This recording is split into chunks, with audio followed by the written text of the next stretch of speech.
Hey Mouse. Yo, what up? It's your boy Pink Guy. Here to talk about one of the most dramatic and successful career shifts of all time. From rapping about food and pussy to singing beautiful love ballads that make you want to cry. This is the music of George Miller.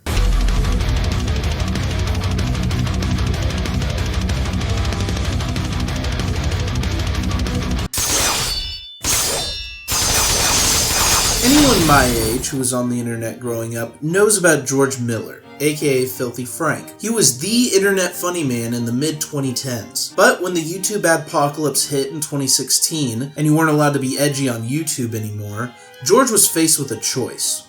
Whitewash his content like all of his friends were doing, or change course entirely.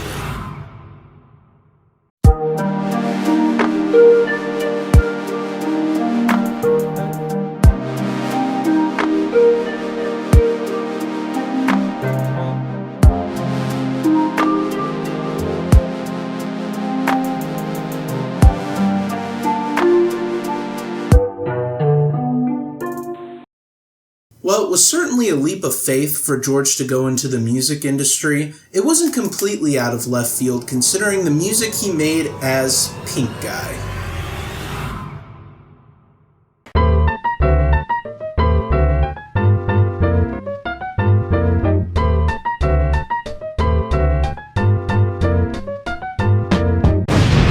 As you'd expect from an internet comedian, the songs were meant to be funny. But unlike most other YouTubers who make music, his was actually good. It started as a one-off video from his normal content here and there, but eventually he would drop his first album aptly titled Pink Guy. Admittedly, a lot of the tracks here are putting the comedy first and the music second. Ain't no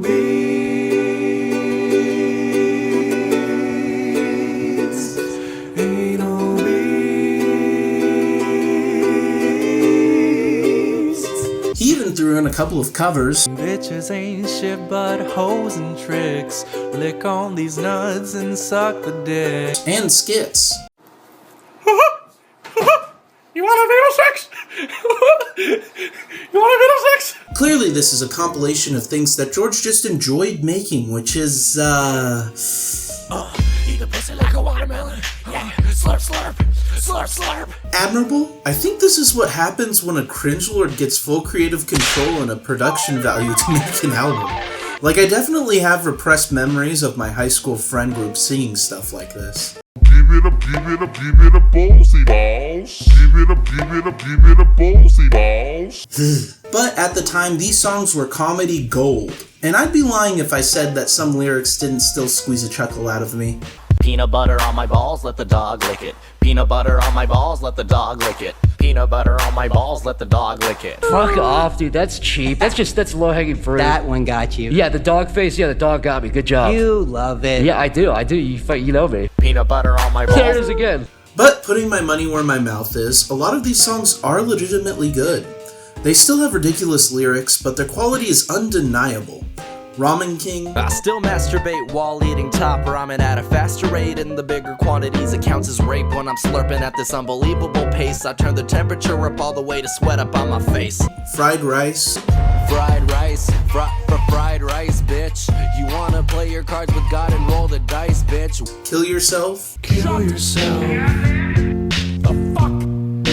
Please kill yourself.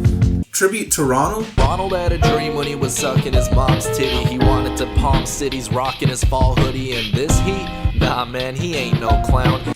These songs fucking rock. There's even songs like Dick Pays Rent. My dick pays rent and my dick pays quick. So I got a little story that'll rattle your tits. Erectile Dysfunction. My dick don't stand like a fat kid in PE. The only time it's active when I'm in the bathroom peeing. And Loser. See, I'm a loser, but I can tell the difference when it comes to silly rappers starting things without a reason. That I don't even want to like, but they're too catchy to ignore. This album was a quaint little glimpse into the chaos that is Pink Guy, but the next album proves that it was just the tip of the iceberg. Pink Season was the second and last album George made as Pink Guy. This album is like every aspect of the first one, but cranked up to 11. The comedic focused tracks lean a lot more into the comedy. left is right and white is good. Keep those niggers back in the hood. While the more serious tracks are even better than before. Stop hopping on my dick. Gotta get the coin and I gotta get it quick. I don't got time for another little bitch like, oh my lord. Are you fucking serious? Nickelodeon Girls is one of my favorites thanks to its hilarious and well-executed concept. Dan Schneider! I'm just trying to get an erection, but now that these kids look at 13 and under, my penis will suffer! The girls I sexualize, they're all in their 20s and 30s. Disclaimer! So beautiful. Shut the Fuck Up, while simple in concept, is another classic. Like, please end your fucking life, please end your fucking life. I really gotta emphasize, no one cares if you're alive. There's also, of course, plenty of songs here that revolve around food, which is oddly the topic he decides to make his most serious music about. Namely dumplings. Motherfuckers wanna act funny, try to be a man when he knows all runny. Go to pre-K, put your bag in your cubby. Motherfucking gimmick like your man Jeff Dunny, but Rice balls. welcome to the Terror Dome, the upper echelon investing on these large balls. And fried noodles. I live in a constant state of fear and misery. Do you miss me anymore? Even in Pink Life, George is doing a more traditional rap song, talking about money and girls. I can't answer at the moment, I got pussy in my mouth, pussy in my face. Depending on the nationality, I get a different taste. It's funny how the more comedic tracks from this era haven't aged too well for the most part, but the more serious ones, while still having ridiculous subject matter, still hold up today. I think it just goes to show how much potential George had, even in these formative years where he wasn't even taking it that seriously. Shortly after Pink Season dropped, George announced that he would no longer be making content as Filthy Frank, Pink Guy, or the rest of his rogues gallery of characters. Due to the sudden and drastic change in what YouTube deemed monetizable, it was impossible for George to keep making that type of content. He also said he was having health problems related to portraying such insane characters. However, it seemed more like he was creatively ready to move on to his music career, and he was kind of tired of Filthy Frank. And these other issues were more convenient excuses than the real reason. But either way, he was forced to quit YouTube and decided to pursue being a full-time musician, abandoning Filthy Frank and Pink Guy forever in order to become Joji. Now he just wears like very basic like artist fashion, like he's just like wearing like an overcoat as like the most interesting thing from Google Images.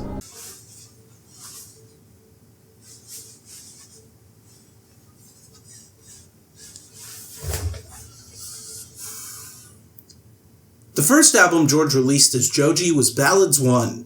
With his new style basically just being R&B, I find there's a lot of peaks and valleys. Some of it sucks ass, some of it makes me want to suck ass. Okay, honestly, I find most of this album boring. It mostly kind of feels like filler, and that's fine, they're fine songs, but how am I supposed to talk about them when they feel so forgettable? Like, listen to this.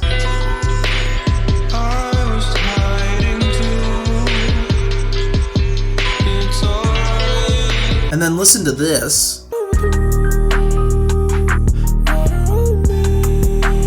And then listen to this. I'ma fuck up my life. I'ma fuck up my life. Do they not kind of just meld together? Well, luckily there is one standout, Slow Dancing in the Dark. An intoxicatingly dreamy instrumental, great vocal delivery, and just plain catchy.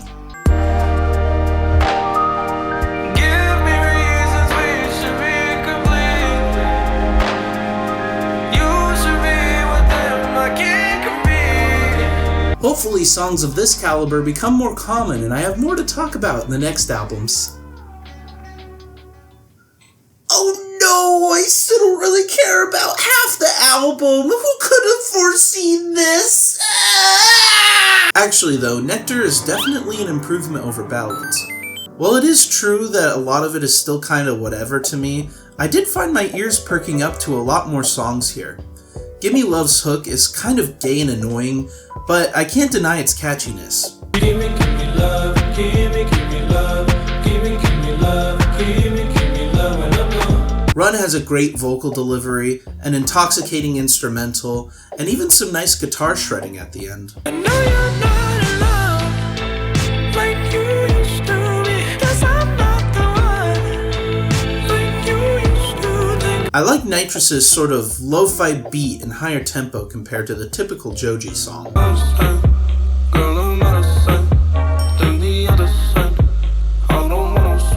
And while Like You Do is a little slow for what's typically my taste, it's still a very enjoyable ballad. Lost in the blue, they don't love me like you do.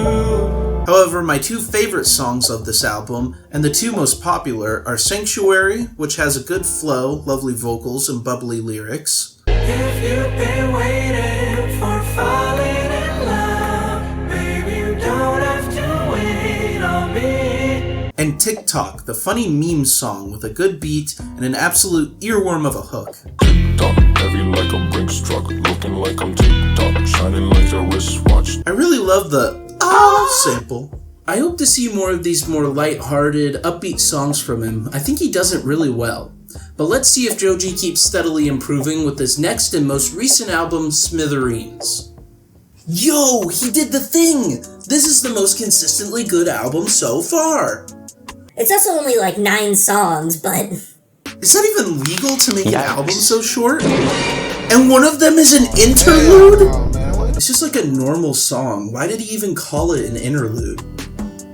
Plus, it's at the end of the album. What is going on here? I was going to make a joke about how he just cut out all the filler songs instead of replacing them with better ones, but clearly not. One of them is a demo too!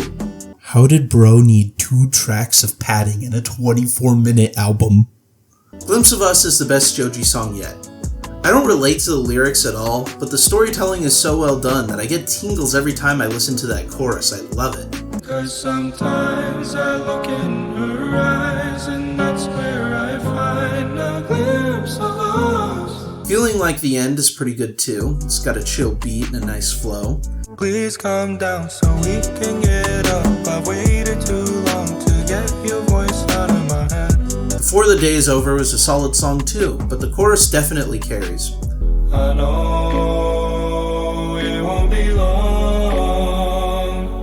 I know you're almost gone. And finally, Die For You has this wonderful, dreamy instrumental and an amazing chorus. And it's just a very warm, fuzzy feeling song to listen to. I heard that you're happy without me, and I hope it's true. As weirdly short as Smithereens is, I think I enjoyed it the most, and it's clear that George is doing his best to improve with every album, which is nice to see. And that's every album that George has released so far. However, given the steady improvement we've seen here today, it's clear that his musical career is still just blossoming.